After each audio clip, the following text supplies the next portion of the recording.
E aí, pessoal, bora para uma jornada fascinante pelo mundo que está bem na nossa frente? Hoje, a gente vai desvendar os segredos por trás dos estados da matéria, sabe? Sólido, líquido e gasoso, e as transformações incríveis que acontecem com eles. Pois é, já parou para pensar nisso? São perguntas super comuns do nosso dia a dia, e a resposta para todas elas está no mesmo lugar, na ciência de como a matéria muda de estado. Então vamos mergulhar de cabeça nisso. Olha só, esse aqui é o nosso mapa. A gente começa entendendo o básico dos três estados. Depois, vamos ver o que rola quando a gente adiciona calor. Aí damos um zoom especial nos tipos de vaporização, fazemos o caminho de volta quando a matéria esfria e, para fechar, vamos conhecer um atalho que é quase mágico. Tudo começa aqui. Para a gente entender as transformações, primeiro a gente precisa sacar como a matéria se organiza nesses três estados principais. E o segredo, olha só, está todo no comportamento das partículas. No estado sólido, pensa nas partículas como se fosse um exército em formação. Elas estão ali, bem juntinhas, super organizadas, com uma força que une elas muito forte.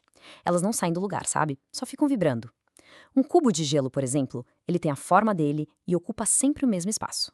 E essa imagem aqui resume tudo perfeitamente. Dá para ver que as partículas têm pouquíssima agitação, pouca energia. E é isso que dá ao sólido duas características cruciais: forma e volume constantes. Essa estrutura rígida é a essência do estado sólido. Agora, vamos botar um pouco de energia nessa história. No estado líquido, as partículas já estão um pouco mais soltas, elas conseguem deslizar umas pelas outras, e é isso que faz o líquido fluir. Por isso que a água, por exemplo, pega o formato do copo, mas a quantidade de água, ou seja, o volume, continua o mesmo. A palavra-chave aqui é intermediária. A energia não é tão baixa a ponto de travar as partículas, como no sólido, mas também não é alta o suficiente para elas escaparem, como num gás. É esse meio termo que permite que elas escorreguem e que dá aos líquidos aquela fluidez toda que a gente conhece. E se a gente der um montão de energia de uma vez? Aí, bem-vindos ao estado gasoso. Aqui a coisa é bagunçada, as partículas estão totalmente livres. Elas se movem para todo lado, bem longe umas das outras, e ocupam qualquer espacinho que tiver disponível. É por isso que um gás não tem nem forma nem volume próprio. Olha só que diferença. O grau de agitação é altíssimo, a energia está lá no teto. É essa liberdade total que define como um gás se comporta. Tipo o vapor da panela que se espalha pela cozinha inteira, sabe? Certo. Agora que a gente já entendeu os estados, vamos ver o que acontece quando a gente começa a esquentar as coisas. É uma jornada para cima, uma escalada movida a calor. Esse diagrama é o nosso guia completo. Repara que as setas que apontam para cima mostram os processos que ganham energia, ou seja, que precisam de calor para acontecer. A gente vê o sólido virando líquido, que é a fusão, e o líquido virando gás, a vaporização. É a matéria subindo na escala de energia. O primeiro degrau dessa escada é a fusão. É o que a gente chama de derretimento, né? Quando a gente esquenta o gelo, a gente está dando energia para as partículas dele quebrarem aquela formação toda organizada e começarem a deslizar umas sobre as outras. E aí pronto, ele vira água líquida. E agora um momento especial, a passagem do líquido para o gás, que a gente chama de vaporização, não é uma coisa só. Existem três jeitos diferentes de isso acontecer e a gente vai explorar cada um deles agora.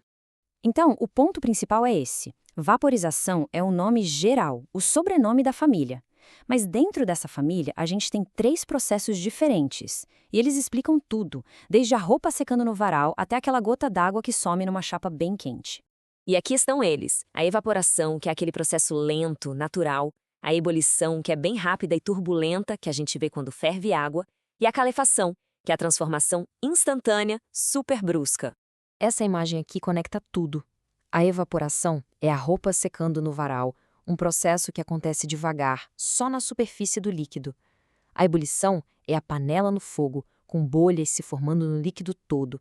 E a calefação é aquele barulhinho, sabe? O tss de uma gota numa frigideira pelando. Três jeitos diferentes, mas o mesmo resultado: vapor. Ok, já subimos a montanha da energia. Agora, vamos fazer o caminho de volta. O que será que acontece quando a matéria começa a perder calor? Quando ela começa a esfriar? O primeiro passo na descida é a condensação.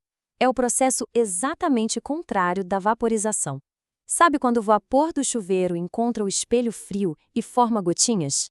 Isso é condensação. As partículas do gás perdem energia, desaceleram e se juntam de novo, virando líquido. E a etapa final do resfriamento é a solidificação. A água líquida perde mais energia ainda, as partículas dela ficam super calminhas, até que elas se travam naquela estrutura cristalina e organizada lá do começo. A água vira gelo. É o inverso perfeito da fusão. Mas e se existisse um atalho nessa jornada toda? Uma forma de pular uma etapa inteira? Pois existe. E o nome dela é sublimação. A sublimação é a transformação mais direta que tem. Ela simplesmente pega a matéria, do estado sólido, e joga direto para o gasoso, pulando a fase líquida. E o caminho contrário, de gás direto para sólido, também acontece. Já reparou como aquelas bolinhas de naftalina somem do armário sem deixar nenhuma poça? Isso é sublimação em ação. Acontece a mesma coisa com o gelo seco, que faz aquela fumaça toda sem derreter.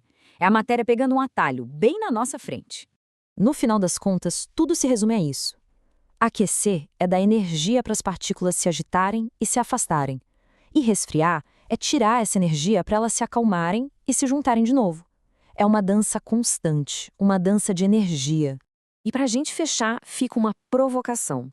A gente explorou os 3 estados mais comuns, mas a jornada não para por aí não.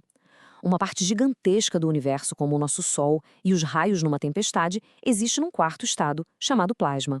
E tem mais, mas essa já é uma história para uma próxima conversa.